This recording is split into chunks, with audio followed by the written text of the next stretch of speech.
Bonsoir à tous, ravi de vous retrouver en ce jeudi 21 août. Toute l'actualité près de chez vous, votre météo, invités, décryptage, reportage où vous pourrez découvrir ce soir le travail des équipes dédiées à l'accueil des bateaux de croisière en principauté, destination très prisée au cœur de l'été. L'ouverture hier soir du 18e mondial du théâtre amateur, nos équipes étaient sur place pour les 3 coups. Nous ouvrirons ensuite un des grands dossiers de l'été, couleur café ce soir, pour mieux comprendre vos habitudes de consommation, vos préférences aussi, et le rôle social de ce breuvage tendance à travers le temps. Gilles Fumet, auteur de la géographie de l'alimentation, nous en dira plus dans un instant. Et puis un voyage ce soir à travers un demi-siècle de télévision et d'événements de prestige, avec les confidences sur l'oreillette de notre confrère de France Télévisions, une figure, un style, Daniel Leclerc pour son livre de mémoire truffé d'incroyables rencontres et de bien des anecdotes dans le domaine du sport et des paillettes. Et on débute ce journal par un record, celui de l'équipage du Blackjack qui a remporté au cœur de la nuit, juste avant 3h du matin, la célèbre classique Palermo-Monte Carlo. Le maxi 100 pieds aux couleurs du Yacht Club de Monaco, barré par Tristan Lebrun, a pulvérisé son propre record de plus de 5 heures. Temps de référence désormais dans cette régate de renom, 38 heures, 53 minutes et 16 secondes entre Sicile et Principauté. Le sentiment ce soir du skipper du bateau monégasque auprès de Vanessa Dessy. C'était une course difficile. Déjà, on a pris une énorme option stratégique qui est de passer par l'est de la Corse, alors que tous les autres bateaux, la route habituelle qui est plus courte est de passer par l'ouest. On a fait l'équivalent de 50 km en plus, donc 30 000 nautiques en plus. Donc il fallait aller très très vite pour battre le record en faisant plus de distance. Ensuite on a eu tous les types de vent et de météo. Donc on a eu très très chaud, très peu de vent, et aussi au nord de la Corse on a eu une énorme tempête avec tellement de pluie qu'on ne voyait plus la personne à l'avant du bateau. Et des vents excessivement forts qui ont mis le bateau en danger, donc oui, c'était assez sportif quand même. On est très satisfait, on n'est jamais sûr jusqu'à la fin dans ce sport, c'est un sport mécanique, donc tout peut arriver jusqu'aux 10 derniers mètres avant la ligne d'arrivée. Et évidemment, on est dépendant de plusieurs facteurs, la technique comme je viens de le citer, mais aussi de la météo. Et donc il faut que ces deux paramètres-là se réunissent. Et ensuite, il faut que le paramètre humain, notre équipe de 18 personnes, fasse son travail à la perfection. Et dans ce cas-là, ces 3 paramètres se sont réunis, ce qui nous a permis de faire un nouveau record. Et évidemment, on est très heureux avec ça. La suite pour le Blackjack et son équipage s'annonce plus calme. Le mois de septembre sera dédié à une préparation minutieuse du bateau, tout en offrant à l'équipe un temps de repos bien mérité. On reste sur les flots avec le retour en force des bateaux de croisière. C'est plus d'une centaine de navires qui jettent l'ancre chaque année dans le port de Monaco, notamment durant l'été. Des bateaux aux normes souvent surdimensionnées qui doivent suivre une procédure bien particulière en arrivant devant la Principauté. Les explications de Yannick de Bever, accompagné d'Alex Avial pour les images. Pour faire amarrer un navire de plus de 80 mètres à Monaco, il faut suivre à la lettre plusieurs étapes. Déjà, interrompre totalement le trafic dans le port. Et ensuite, il faut faire monter dans le cuirassé un pilote formé qui s'occupera de faire la manœuvre d'amarrage. Tous les navires de plus de 80 mètres rentrant dans le port ou sortant du port de Monaco doivent obligatoirement avoir un pilote à bord. La spécificité du port de Monaco, c'est vraiment le vent d'est qui va nous amener de la mer, donc qui va augmenter la difficulté de la manœuvre. Et donc il y a vraiment un échange important avec le bord, le commandant, et également Météo France, avec qui on a un contrat, on va dire, pour le port de Monaco, et qui nous informe de manière continue des évolutions météorologiques. À quai, 2 agents portuaires s'occupent d'attacher le Seven Seas Splendor, un navire qui revient souvent en principauté, après y avoir été inauguré en 2020. S'il peut y avoir une habitude avec certains bateaux, il faut cependant toujours faire preuve d'une grande organisation pour que tout se déroule parfaitement. On ne dirait pas la digue quand elle est vide, elle a l'air grande, mais pour certaines tailles de bateaux, on est quand même à l'étroit. Donc la chose, c'est vraiment anticiper et savoir comment on va pouvoir mettre en place pour que tout le monde puisse partir dans les meilleures conditions et puisse profiter de la principauté. Chaque année, entre avril et novembre, plus d'une centaine de bateaux de croisière accostent à Monaco. Un balai impressionnant mais parfaitement rodé. Ce matin, par exemple, la manœuvre complète de l'amarrage aura duré seulement 1h15. C'est la belle histoire de ce journal. Le don d'une barque qui sera au centre des festivités de la Sainte-Dévote en janvier 2028. C'est une habitante d'Isola 2000 qui en est à l'origine. Écoutez le récit de Patricia Navarro sur des images de Thomas Deus. Il fait partie de ces personnes engagées qui contribuent à perpétuer les traditions monégasques. Jacques Pastor monte chaque année à bord de l'embarcation qui transporte les reliques de Sainte-Dévote lors de la grande fête patrimoniale organisée le 26 janvier. Mais c'est aussi lui qui se charge de partir en quête d'une barque symbolique qui est ensuite brûlée à l'issue de la célébration. Et ce n'est pas une mince affaire tant il est difficile de trouver ce type de bateau hors d'usage. Comme toujours, c'est une histoire d'amitié et de générosité. Donc une histoire d'hommes en fait, des gens que je connais par la montagne, et qui sont aussi des gens de mer, m'ont appelé en me disant « Écoute Jacques, on a un bateau avec qui on est très attachés. On dit écoute, on sait, et ça c'est souvent grâce à vous, grâce aux médias, grâce au Monaco Info, que c'est bien diffusé dans le département, voire dans des départements voisins, que pour la Sainte-Dévote, vous avez une belle manifestation où les pointus sont mis à l'honneur. Et là, la mobilisation des amis du port, le Yacht Club qui prête la remorque, les affaires maritimes qui mettent à disposition des hommes et des locaux, on a été récupérer ce bateau et quand on défend nos traditions, et là c'est peut-être un des meilleurs exemples, c'est une aura que la principauté diffuse. Et la généreuse donatrice vit à Isola 2000, une commune où de nombreux monégasques se rendent fréquemment pour aller skier. Elle a été particulièrement sensible à cette volonté de perpétuer les traditions et a ainsi souhaité apporter sa contribution en offrant le pointu de son grand-père, l'embarcation ayant fait naufrage et n'étant pas récupérable. C'est une barque qui date de 1937, donc qui a vu beaucoup. Je crois qu'elle a été motorisée dans les années 50. J'avais entendu que Monaco faisait ça pour la Sainte-Dévote, et en fait on avait ce pointu auquel on tenait énormément et on ne pouvait plus le maintenir à flot. Et du coup, c'est venu naturellement de lui donner une jolie fin. Cette barque sera brûlée en 2028 car 2 autres l'ont précédée et seront brûlées avant elle l'an prochain et en 2027. La tradition a donc encore de beaux jours devant elle.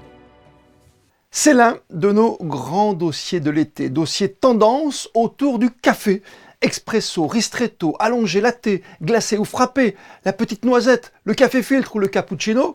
Et vous, quelle est votre préférence? Quelles sont vos habitudes en la matière? Frédéric Elion est allé à votre rencontre. Il y a un café d'utilité publique, c'est le café du démarrage du matin. Donc c'est la première chose évidemment que j'absorbe après m'être levé. Ensuite il y en a un deuxième, plus un moment social quand j'arrive au boulot. Donc je travaille à Monaco dans les voitures anciennes au garage des Moneghetti. Et après c'est après déjeuner. On parle d'expresso. Et je ne pense pas être dans la frange haute des consommateurs. Tous les jours à peu près. J'essaie de réduire un petit peu parce que des fois ça peut être un gros carburant, mais je dirais 2 par jour environ. Quel type de café? Du latte, du noir, du classique? Cappuccino, tout le temps, toujours avec du lait. J'aime pas trop le café fort. Pas du tout café, moi je suis team thé à fond, donc pas café du tout.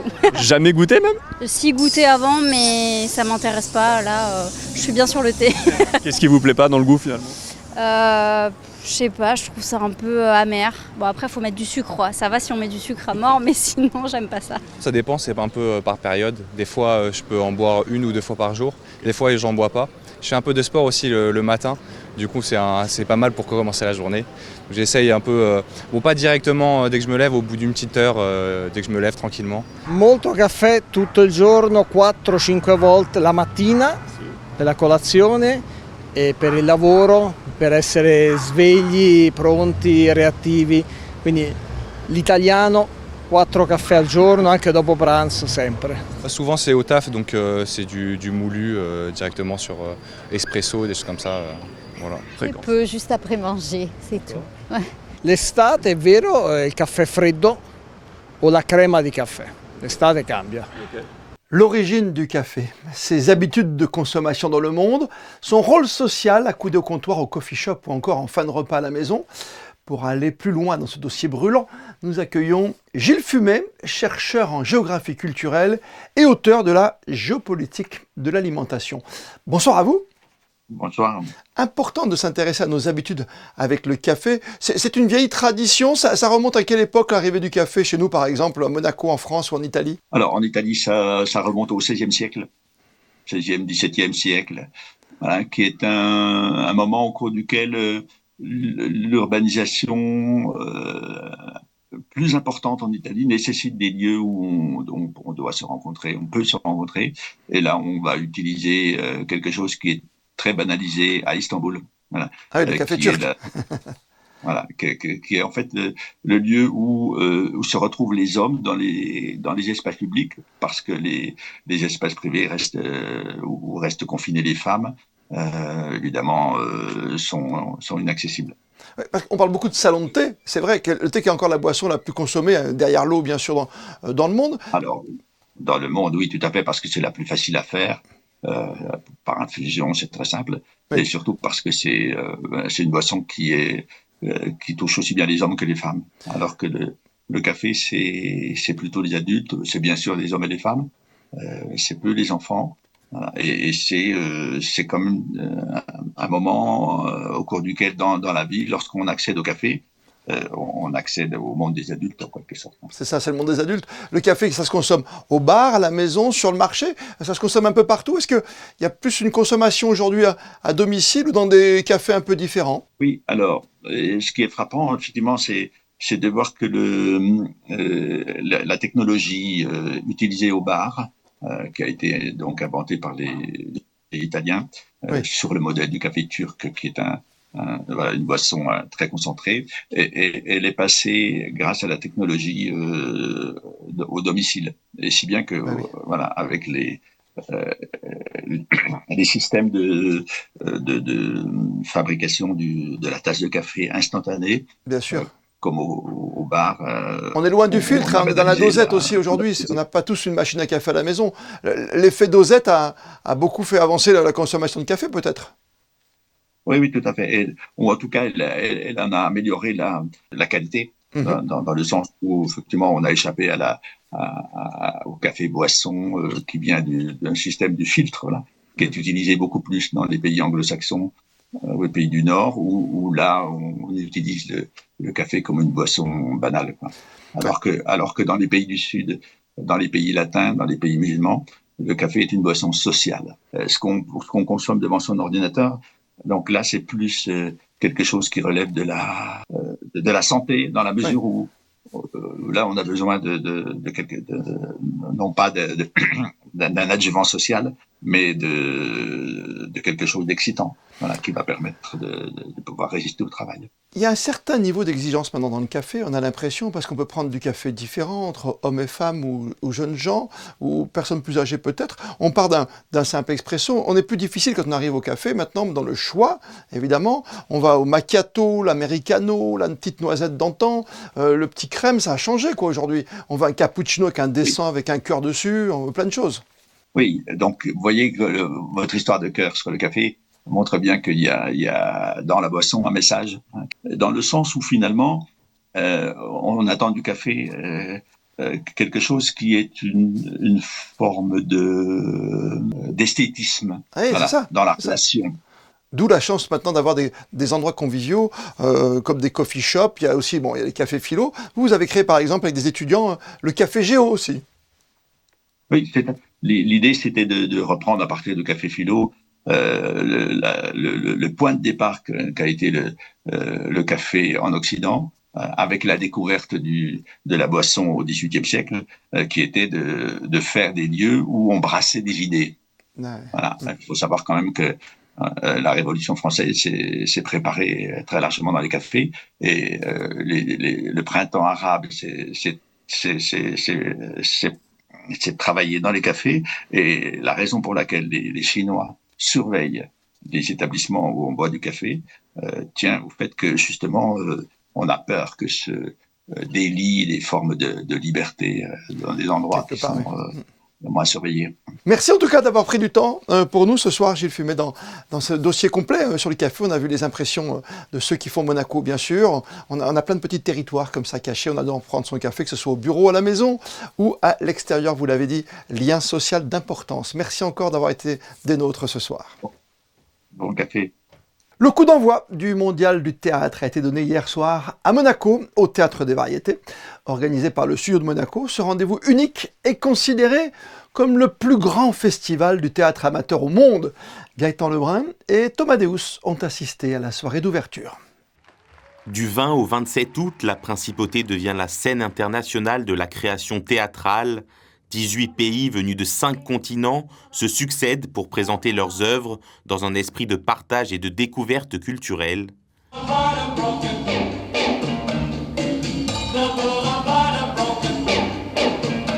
Pour l'inauguration, le public a voyagé en Amérique latine. La troupe cubaine a ouvert le bal avec une pièce consacrée à Yarini, personnage emblématique du XIXe siècle, une figure de charme et de pouvoir, devenue légende dans l'histoire de Cuba. Une entrée en matière flamboyante qui a conquis le public et donné le ton du festival. Bueno, Teatro Universitario de La Habana llega con Yarini al Festival Mundial de Mónaco.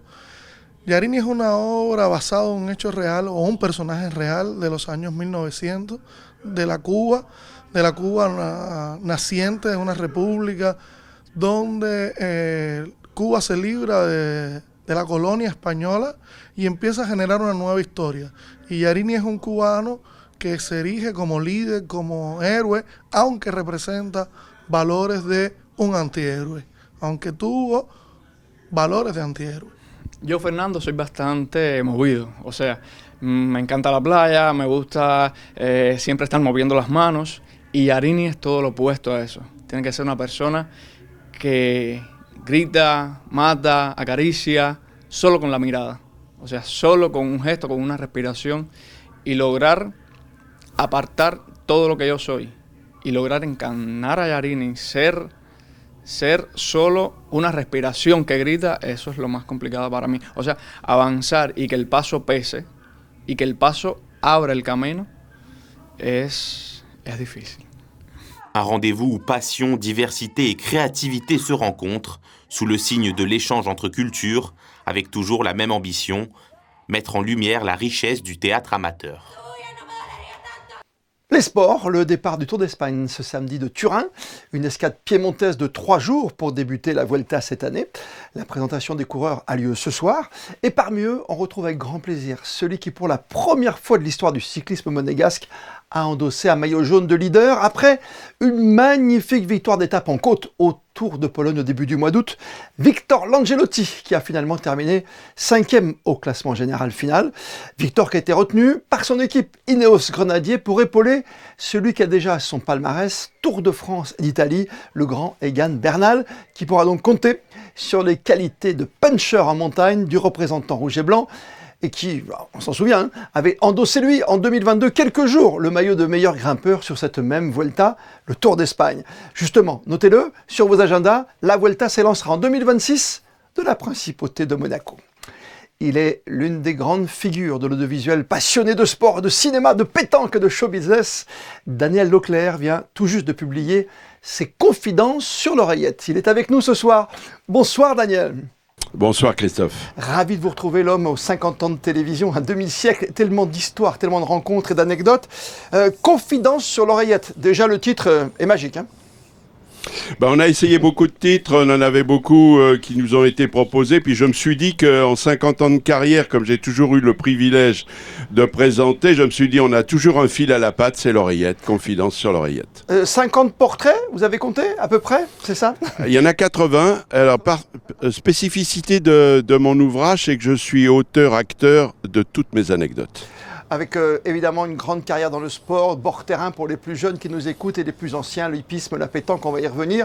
Et bien sûr le show business. Et puis ce qui est intéressant dans ce livre, c'est que la préface est signée du Prince Souverain. Alors le Prince Souverain, je ne remercierai jamais assez Monseigneur qui m'a offert son amitié. C'est vrai que nous sommes complices dans le sport, nous avons cette passion en commun et avec vous aussi Christophe. Et c'est vrai que pendant toutes ces années, nous avons pu faire beaucoup de choses. Mais c'est vrai que dès que je lui ai demandé de préfacer mon ouvrage, et quand il m'a demandé la maison d'édition, je lui ai dit les 3 colonnes. Et tout de suite, il a eu une réponse spontanée avec le sourire qui s'accompagne. Il m'a dit, mais c'est un retour aux sources, Daniel, vous qui avez commencé sous le régime de l'ORTF, il y avait une émission mythique qui s'appelait 5 colonnes à la une. Et comme il m'a dit, c'est un joli clin d'œil du destin. Il parle du sens du partage, du sens de la fête aussi, et du goût du bonheur. Ça vous caractérise ? Oui, tout à fait. Il faut savoir que durant toute ma carrière et en marge de ma carrière, j'ai organisé des événements de prestige avec la ville de Paris. On va pas faire de politique, mais j'ai commencé du temps de Jacques Chirac et Jean Tibéri, et j'ai eu la chance, grâce à des relations que j'ai aux États-Unis, de faire venir beaucoup de personnalités, et c'est quand même tout à fait incroyable, parce que au-delà d'avoir fait jouer à la pétanque des stars comme Barry White, De Niro, Sean Connery, Baudérec, George Hamilton, Robert Wagner, Gina Lollobrigida, James Coburn, Starsky Hutch, qui est quand même tout à fait inouï, j'ai envie de dire que toujours en toile de fond, et c'est ce qui me touche le plus, une œuvre caritative pour aider les plus démunis. Dans le sport aussi, Daniel Leclerc, on vous a connu auprès des plus grands. Quand on parle de cinéma, je parle tout de suite par exemple en France de Delon et de Belmondo par exemple. Alors, ce sont des amis de 50 ans, évidemment. Même aujourd'hui, j'ai envie de dire une formule, très usitée. Il me manque parce que j'ai eu tellement de choses avec ces 2 personnages. Ils avaient un point commun, ils aimaient la boxe. Et je les avais invités au début des années 70 à voir le match du siècle, Cassius Clay contre Joe Frazier. Évidemment, à Cognac-Jay, avec une chaîne, c'était en noir et blanc, les invités pour regarder ce combat évidemment en privé. Alors, Alain Delon m'avait dit « Merci pour l'invite, mais je vais aller au Madison Square Garden, la salle mythique de tous les grands combats de boxe. » Et puis, Belmondo est venu. Donc, ce combat a duré 15 reprises. Et à ce moment-là, c'est une des rares fois de sa carrière que Cassius Clay s'est retrouvé au tapis. Il a été battu au poing. Il prendra sa revanche après, la revanche, la belle et tout. Et à ce moment-là, déjà provocateur, Jean-Paul me dit, tu vois, quand tu auras rencontré quelqu'un comme lui, tu auras vu du monde. Et il s'est trouvé que 2 ans après, Raymond Marcillac et Pierre Loctin m'ont envoyé faire le reportage sur Mohamed Ali. Alors j'étais bluffé parce que pour un champion du monde de poids lourd, il avait des mains de pianiste. Et puis, il faisait tout au ralenti. C'était le contraire de l'image qu'il générait, et surtout avec sa tête de Turc, Joe Frazier. C'est formidable. Je crois qu'on pourrait passer la soirée sur Monaco Info avec vous. J'aimerais juste, avant de conclure, vous aviez un maître, bien sûr, on a tous un mentor quelque part qui était Léon Zitrone, mais j'aimerais qu'on conclue cet entretien de ce livre magnifique qui s'appelle Confidence sur l'oreillette. Ça va vous rappeler 50 ans de télévision à toutes et à tous, bien sûr, notamment dans le service public. J'aime beaucoup, parce qu'on aime beaucoup le cheval ici, j'aime beaucoup l'anecdote et le récit sur Japlou. Alors, c'est une histoire extraordinaire parce qu'effectivement, en 1988, nous avions les Jeux sur le service public. On avait fait Calgary pour les Jeux d'hiver. Ensuite, c'était Séoul. Et donc, et là, il y a eu un mouvement de grève. La 2 s'est mis en grève. J'ai réussi à sauver les meubles. J'ai failli être séquestré. Et puis, du coup, j'ai réussi en présentant d'une cabine speakerine. Vous connaissez cette époque-là, Christophe. Évidemment, j'ai fait 4 jours, les derniers jours des Jeux Olympiques de Séoul en 88, en montrant évidemment toutes ces finales, et notamment la médaille d'or de Pierre Durand en selle sur Japlou, médaille d'or de saut d'obstacle. Et vous savez qu'il y a une belle suite à cette anecdote. Alors évidemment, j'ai reçu la médaille d'or du mérite de toute la direction de la télévision, mais il y a une suite à cette anecdote, c'est que évidemment ces images ont inspiré le grand réalisateur et acteur qui est Guillaume Canet, et il a fait le film Japlou. Merci à vous, bonne lecture à vous tous. Merci pour votre invitation. Merci d'être venu jusqu'à nous à Monaco ce soir. Et avant de découvrir votre météo pour les prochaines heures à venir, en compagnie de Marie Bonnet-Blanc, comme le veut la tradition, on termine votre journal par les instantanés du jour consacrés à l'activité du port Hercule auprès des équipes en charge d'accueillir les bateaux de croisière à leur arrivée ici à Monaco. Les photos sont signées Stéphane Dana. Demain, 19h, c'est Patricia Navarro que vous retrouverez pour un tout nouveau journal. D'ici là, passez toutes et tous une très belle soirée. Et plus que jamais, vous le savez, vous êtes bien sur Monaco Info.